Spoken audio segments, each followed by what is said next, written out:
간명합니다. 식수로 샤워했다. 최순실이 아직도 구치소 안에서도 실세 대통령 아니냐라는 얘기가 나왔습니다. 이 부분을 좀 자세히 짚어봐야 될 것 같습니다. 오랜만입니다. 백희종 팀장님. 이 구치소라는 곳이 네. 얼마나 물이 귀한 곳이죠? 사실 구치소, 서울구치소 같은 경우에는 3,000여 명 내에 수용자가 있거든요. 그래서 만약에 물을 무제한으로 식수를 공급할 수 없는 게 공급 물량이 많고 또 만약에 그 3,000여 명의 수용자들이 요구를 다 들어줄 수 없는 그런 현실성이 있습니다. 예. 하기 때문에 이제 독방은 2리터, 그다음에 홍보하는 방이라고 해서 보통 10리터 정도로 하는데 하루에 3번 공급을 하죠. 근데 지금 약 2평이 조금 못 되는 최순실 씨가 독방을 있다는 부분이 소위 예전에 말하는 소지라고 했는데 일본 그 발음이죠. 요즘은 봉사원이라고 이제 고쳐졌어요. 그런데 지금 굉장히 수용자들이 좋아진 건데 예전에 주는 곳은 발암물질이 있다 그래서 지금 바이오 세라믹 통으로 물을 공급을 합니다. 그런데 독방에 있는 사람이 규제 없이 예를 들어서 샤워를 했다는 그런 폭로가 사실이라고 하면 이 봉사원이나 담당 직원이 또 별도로 있어요. 그 간수, 소위 말하면 교도관이. 이 사람하고 소지라고 불리는 봉사원이 소위 말하면 이 최순실 씨의 어떤 측근이나 배우로부터 부탁을 받거나 아니면 최순실 씨로부터 부탁을 받아서 이런 특혜를 줄 수가 있다. 이렇게 분석이 다시 한번 정리하자면 가능합니다. 그러니까 원래 하루 3번 동절기 겨울에는 이제 온수가 공급되고 식수로 이제 나가는데 그렇죠. 네.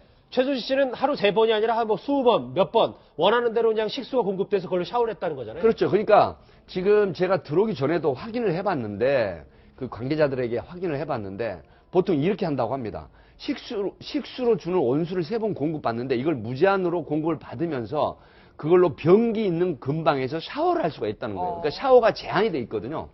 그런데 이 독방에서 이런 정도 같으면 상당히 소위 그 시쳇말로 흔히 말하는 끝발을 부리고 있다. 범털. 이런 그 행색을 하고 있다. 나름대로 안에서 힘이 있다. 그렇습니다. 그런 이야기를 전언을 들을 수가 있었습니다. 근데 저희가 한 이틀 전인가요? 최순실 씨에 대해서 이 구치소 내 생활을 하면서 오른쪽에 준비했던 판넬을 이번에 또 쓰네요. 보시면 이 약 1.9평에 되는 이 독방에 있는 거잖아요. 뭐 그때 관물대, 뭐 그렇죠. 책상경, 밥상, TV 이렇게 있는데 네. 변기 있고.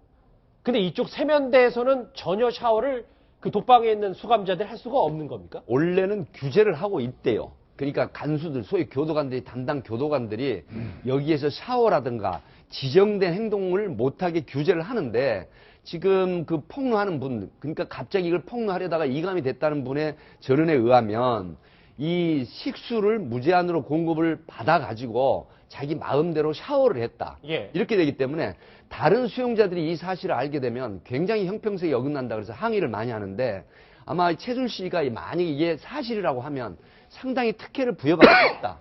이렇게 볼 수가 있겠습니다. 네, 샤워에 제한이 있다고 하는데 그렇다면 언제 어떻게 샤워를 해야 되는 건가요? 사실 저희가 변호사로서 구치소에 가면은 구치소에 독특한 냄새가 있습니다. 이른바 구수한 냄새라고 접견 가는 변호사님들마다 다 동일한 얘기를 하는데 그만큼 개인적인 위생으로 씻기가 만만치가 않다는 것이죠. 쉽지는 않겠죠. 그래서 원칙적으로 동절기 같은 경우에는 같이 공동 이 샤워장에서 일주일에 한 번 정도 샤워를 하는 것으로 알고 있습니다. 예. 그런데 지금 이 같은 경우에는 독방이지 않습니까? 독방이다 보니까 물이 있다라고 한다고 하면은 본인이 원하면은 사실상 그 개인 샤워를 할 수 있는 그런 상황이었던 것 같은데요. 그런 점에서 물을 좀 더 많이 공급받았다는 점에서 이게 물 특혜가 아니냐, 물농단이 아니냐 이런 얘기가 나오고는 있습니다만 기본적인 인권은 보호를 해줘야겠습니다만 이런 얘기가 나올 만큼 이 안에서도 이른바 범털이다 이런 정도로 행동했다는 점에서 문제가 생기는 것 같은데요. 예. 재밌는 거 한 가지. 범털이라는 게 왜 나왔냐 하면은 급이 있습니다.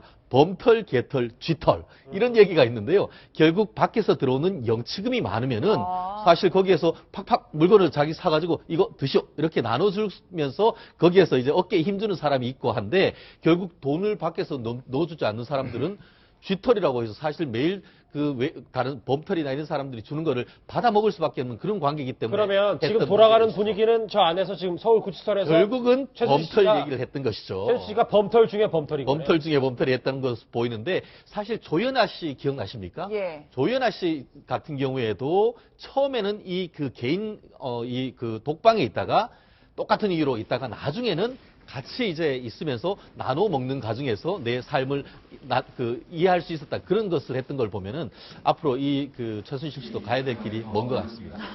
국정농단의 장본이기 때문에 구치소 안에서도 최순실 씨의 일거수일투족이 이렇게 주목을 받고 물특혜 의혹까지 나오고 있습니다. 마시고 싶은 만큼 샘수를 구매해서 온수도 마음껏 썼다는 최순실 씨가 구치소 안에서는 상당히 크게 느껴지는 분위기도 합니다. 특혜 부분에 대해서 말이죠. 저희가 이 구치소 내부 사정을 잘 알만한 전직 교정청 관계자에게 이 사실을 한번 따져 물어봤습니다. 달라 그러면 다 줘요? 뜨거운 물은? 계속적으로 반복적으로 많이 줄 수는 없어요. 어느 그 시간이 있어요. 문제는 최순실 씨가 유난히 많이 받았다고 해요. 걸렸다 하면은 그 청소부는 네. 징벌을 받게 돼요. 암암리할 수는 있겠지만은 그런 거 아무것도 아닌 것 같아도 그런 걸 특혜거든. 예를 들어서 물을 가지고 농단을 불리면은 다른 수용자가 와가지고 걸리면은 신고해가지고 걔 처벌받게 하면은 돼요.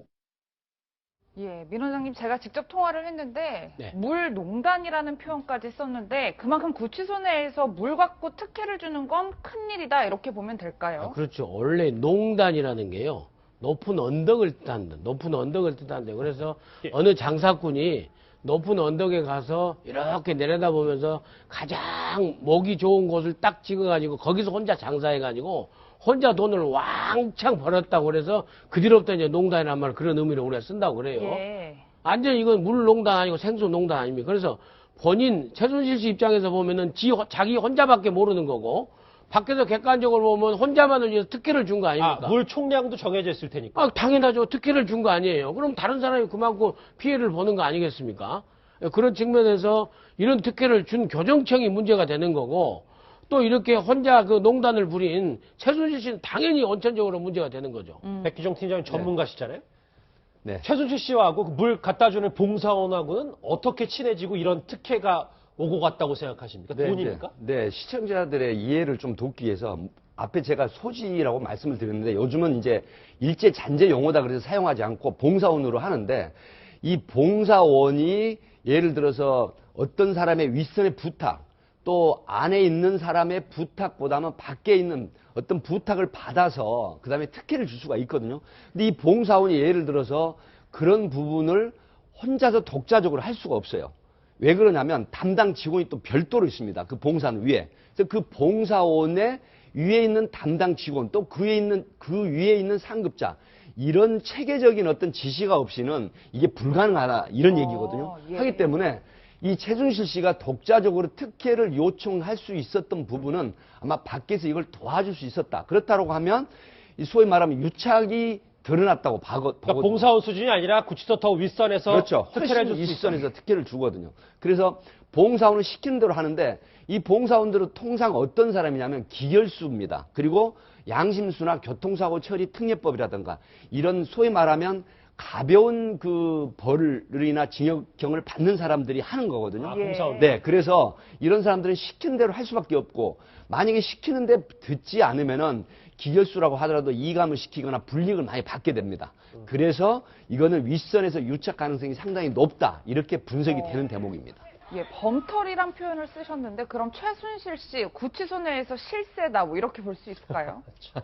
글쎄요. 저는 뭐 실세라기보다는 뭐 돈의 어떤 위력이 아니었겠나 저렇게 생각하는데. 돈의 위력이요. 예, 예를 들어서 죄송합니다. 잘 알다시피 범털이라는 경우에는 아까는 뭐 돈 얘기도 있었지만 사실은 권력을 가진 분들도 다 범털로 불러요. 권력을 가졌거나 유명하거나 이런 사람들을 범털로 부르는데 이 양반은 최순실은 유명하다고 보여지는 것이 맞을 것 같고 그다음에 또 재산도 많으니까 제가 볼 때는 이 소지라는 분 지금 청소원이라는 봉사원이라는 분이 자기의 어떤 불이익을 감수하고라도 뭔가를 남한테 그 혜택을 베풀었다면 결국은 그 반대급부가 예상되지 않고서는 그런 행동에 나설 일이 없는 거 아닙니까? 그건 합리적인 의심을 할 수가 있는 것이고 제가 또 하나 더 말씀드리고 싶은 거는 사실은 저는 지난번에 국회 그 국조특위가 가서 감방 예. 청문회를 할 때 왜 독방을 줬느냐의 부분에 대해서 여러 사람들이 많이 말했지만 예. 제가 볼 때는 이 정도로 그 어떤 사회에 어떤 관심을 갖는 사람이 혼거방 같은 데서 혹시라도 위해를 당하거나 그랬을 때는 또 맞아요. 그것이 더 큰 문제가 되기 때문에 예. 저는 미운 사람 떡 하나 더 주는 것으로 보는 게 옳겠다라고 말씀을 드렸습니다만 그거는 방을 준 것만이 그런 것이지 거기에 특혜까지 얹어서 떡을 더 주라